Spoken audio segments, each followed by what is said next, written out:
Oh boy, am I in hot water today. So The Critical Drinker is quite a popular film reviewer here on YouTube, and he has made a name for himself for his drunken and comedic persona, his coverage of various topics within pop culture, and his total criticism of anything that he perceives as woke. Last time we talked about his video on fixing Rey, and I didn't think he was being very fair to her in that video, but that was it. My criticism did not go deeper than our disagreement on a fictional character. However, today we are going beyond just a disagreement, because I think The Critical Drinker is a problem. Anyone with any thought for themselves or who hasn't already fallen down the rabbit hole yet can tell that this man is a reactionary. A 2-hour feminist power fantasy for the blue-haired land whales of the world to feel vindicated as they go home to their empty cat-infested apartments. So many of his videos claim to be about something relevant to film analysis, but they end up being a means for him to rant about how the representation of women and people of color in big franchises are ruining the film industry. He sees the push for social and political freedom for all races, genders, and sexualities as an attack on him and his passion for film. And even the slightest hint of covering these issues in franchises like Star Wars and Marvel makes this man squeal in terror, for the SJWs are coming to get him. Listen, even if you don't care about social issues, which would be kinda iffy, but let's just say you don't care, the least you can do is just not say anything about it. But that's the thing, this man does care, and his opinion on social issues is very obvious. I believe that The Critical Drinker is toxic, and today I'll be showing you why I believe this to be the case. Naturally, I can't cover every single thing he said. I wish I could, but that's just not plausible. Instead, if you want me to dig even deeper down into his content, then let me know down below.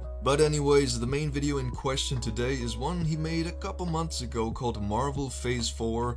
Who cares? And just from the thumbnail alone, you can see why I have a problem with it. Listen, this video idea by itself has merit, because it's okay to be nervous for Phase 4 or just indifferent to it. I have my own doubts about whether or not the MCU will be able to live up to the sheer quality of the Infinity Saga, or whether these movies will become exhausting or outdated in a couple of years. I mean, personally, the first 3 miniseries we've gotten so far give me hope, but that's just me, and I know other people didn't like them. It's completely alright to not care about Phase 4, and to make a video explaining why you feel burned out from MCU content. This video idea in of itself is not bad. However, your thumbnail tells us viewers that you're making this video for the wrong reasons. The possible problems with the future of the MCU is not the fact that there are more female characters now. That's actually a really fucking good thing. There are now plenty of good male characters and plenty of good female characters, but by putting 5 women in your thumbnail, it shows that you have a problem with women. So it doesn't help your case that 2 out of these 5 women are dead going into Phase 4. So this thumbnail really just doesn't make any sense at all. But anyways, I have an open mind and I gave you the benefit of the doubt. To be honest, parts of your video aren't even that bad. I mean, for most of the video you're talking about things like how the Eternals and Shang-Chi look uninteresting and how Spider-Man is just not doing it for you in the MCU. And while I may not always agree, it's still your opinion, and who am I to say anything against that? We're all allowed to have our own opinions, especially about subjective things like movies. And me not agreeing with you doesn't mean you're wrong. There are even things I agree with you on, like how Black Widow came out way too late and how the Marvel formula is predictable. However, the problem I have with this video is that you so often put the blame of bad MCU movies on women or other social issues that they try to incorporate into their movies. And it's just unnecessary. There are so many times he does this throughout the video, and I'll show you these moments now. I'll try to be brief though. I have a hard time not rambling when I respond to assholes on the internet,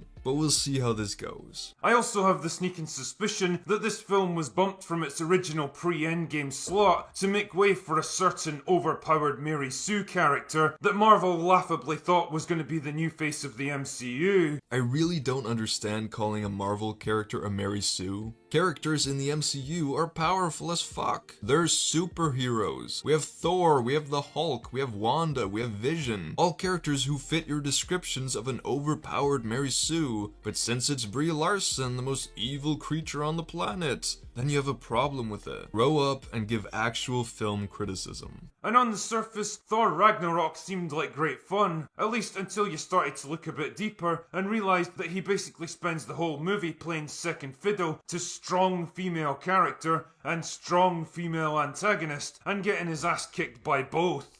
Yes. The only thing that happens in Thor Ragnarok is that Thor gets beaten up by the feminists. Yeah, you're deluded. If you really can't see past two female characters in a movie who are just acting like normal characters in this universe, then how can you possibly expect people to take you seriously as a film reviewer? Your bias against women completely dictates your thoughts, and it's such a toxic mindset. Listen, I personally don't like Hela much as a villain, but it has nothing to do with the fact that she's a woman. She falls victim to the same character problems that so many other villains in the MCU have. But because she's a woman, then it's suddenly worth mentioning to you. Also, apparently villains nowadays aren't allowed to be strong or beat up the hero. Oh sorry, my bad. Yes they are, but only if they're a man. How can you openly say shit like this on the internet? And how come so many people just accept it? I just don't get it. The fact that Thor Love and Thunder is going to have strong female character as the new ruler of Asgard, and Jane Foster taking Thor's hammer away from him, kind of suggests that he's really just there to prop up his more diverse replacements. What the fuck is your problem with Valkyrie being Queen of Asgard? Who else does Thor trust enough for this role? Everyone else who would have been capable of doing it is fucking dead.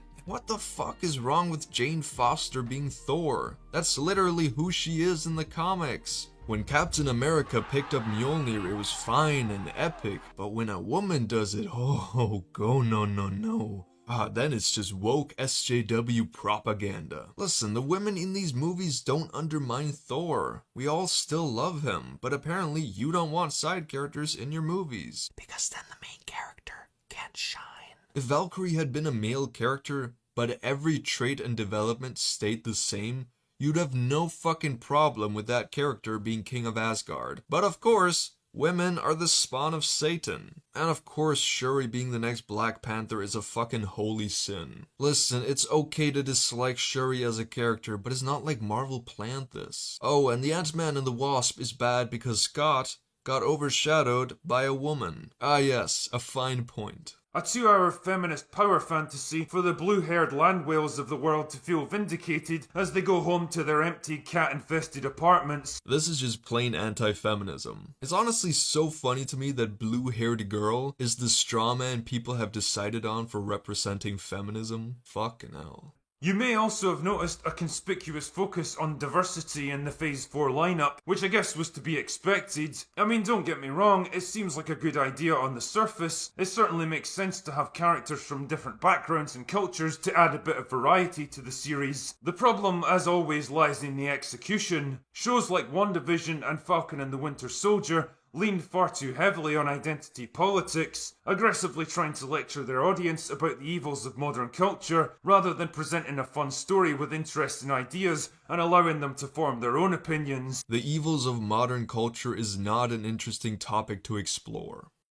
What the fuck? How is it not an interesting topic? Falcon and the Winter Soldier tackle some very relevant topics such as the nature of terrorism, institutional racism, and inequality within society and the ramifications it has for a lot of people. Naturally, it still has the more MCU-related topics such as what it means to be a hero and finding out who you are, but these other topics I mentioned before are a lot more intriguing. But your main critique of this show being that they try to tell people not to be racist is a very bad look for you. Captain America has always been about the evils of modern culture. Just try to think for a second what the reaction would be if Captain America was real in our world and he gave the mantle to a black person. Think about how many proud white nationalists would say that it wasn't constitutional. Institutional racism is real. Societal racism is real. It's what the foundation of the world is built on. In that way, the show was very meta because it was able to address actual inevitable criticism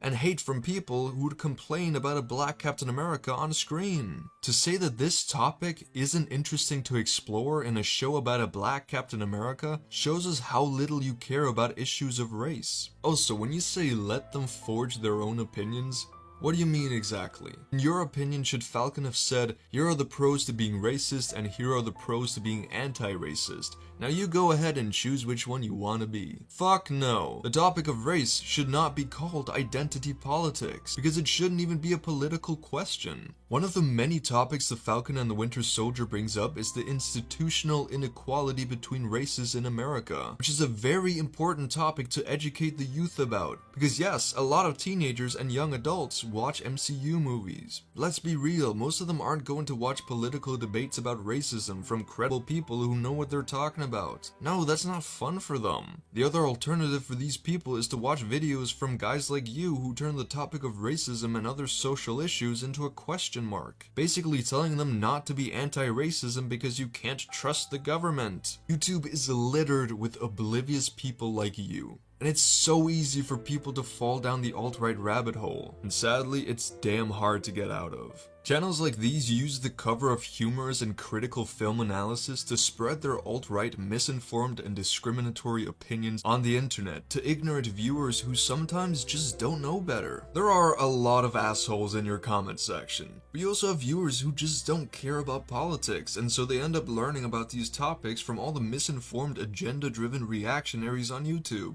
People enjoy watching your videos because they think they're harmless, funny, and insightful, but they don't realize the nonsense you're preaching about. One thing I despise about reactionaries on YouTube is how they always ramble on and on about how SJWs can't stop talking about identity politics and social issues. But you showing your stance on these topics is you talking about identity politics and social issues. And you don't fucking stop. You don't like it when media shoves politics down your throat, but that's exactly what you're doing to your viewers. Anyways, this video could have been an insightful discussion from an enthusiastic film lover about the possible problems that can arise in Phase 4 of the MCU. Instead, it was a breeding ground for his hatred of female empowerment in cinema. It just seems like everything he knows and has studied about filmmaking just goes out the fucking window as soon as a woman plays a key part in a movie. But anyways, the hundreds and thousands of fans of The Critical Drinker are probably gonna say,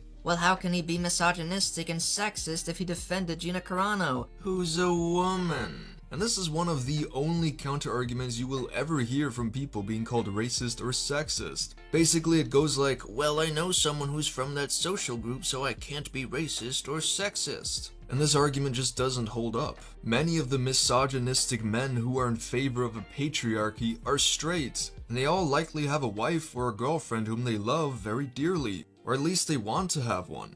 You don't have to be abusive to be sexist. A man can still be indirectly against equality between the genders for various reasons. Listen, it's as simple as this. The Critical Drinker likes Gina Carano because her alt-right ideals align with his, and because she got fired for opinions that he likely also holds. He doesn't care about her, he just uses her story to further help grow his anti-wokeness platform. And here's proof that he didn't care about her before her controversy. But for the life of me, I'll never understand why they cast Gina Carano. I mean, she's big and burly, and she obviously knows what she's doing when it comes to the fight scenes, but she's a fucking cage fighter, not an actor. Watching her trying to emote is almost as painful as watching Brie Larson trying to be funny. Is that like a personal attack or something? He thought she was a bad implementation into Star Wars and that she was just there as part of Kathleen Kennedy's SJW agenda. This is the exact same mindset that all the rest of these reactionary fuckers have. They hated her until she wrote transphobic shit on Twitter, posted conspiracy theories, and ultimately got fired for it. And now, she's a saint. His video on Gina Carano is one of the worst videos I've seen in a long time. Again, I'm not trying to discredit his skills at video making. The problem with this video is that it's very obviously a political rant. However, it's not portrayed as one. Instead, it's spoken as a fairy tale, supposed to inspire people to follow in her footsteps. Just listen to the intro. Gather round, dear viewer, as I tell you a tale. It's the tale of a woman who stood tall in the face of jealousy, cowardice, hatred, and vengeance, and dared to utter a single word. No.